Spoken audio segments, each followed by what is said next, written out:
CBI అధికారులు దర్యాప్తు చేశారు. ఘటనకు ముందు, తర్వాత నిందితుడు సంజయ్ రాయ్ కదలికలను హాస్పిటల్లోని సీసీటీవీ ఫుటేజ్లో గుర్తించి వాటి ఆధారంగా నివేదికను రూపొందించారు. ట్రైనీ డాక్టర్పై హత్య తర్వాత సంఘటనా స్థలంలోకి చాలా మంది రావడంతో అక్కడ చాలా పాదముద్రలు కనిపించాయి.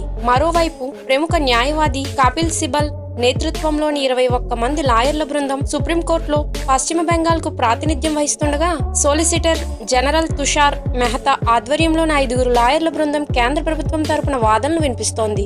ఇక ఈ కేసులో మంగళవారం జరిగిన విచారణ సందర్భంగా ఆర్జికర్ మెడికల్ కాలేజ్ ప్రిన్సిపల్ తీరుపై సుప్రీంకోర్టు తీవ్ర ఆగ్రహం వ్యక్తం చేసింది. అంత ఘోరం జరిగితే ఆత్మహత్య అని ఎలా చెప్పారంటూ మండిపడింది. ఇదే సమయంలో కొన్ని మీడియా సంస్థలు బాధితురాలి ఫోటో చూపించడం, పేరును ప్రస్తావించడం పైన సుప్రీంకోర్టు సీరియస్ అయింది. ఇక ఈ కేసు విచారణ సందర్భంగా పశ్చిమ బెంగాల్ ప్రభుత్వం, కోల్కతా పోలీసులు, మెడికల్ కాలేజీ అధికారుల తీరుపైన సుప్రీంకోర్టు తీవ్ర అసహనం వ్యక్తం చేసింది. ఈ ఘటన జరిగిన తర్వాత నేరాన్ని ఉదయాన్నే గుర్తించినట్లు తెలిసింది.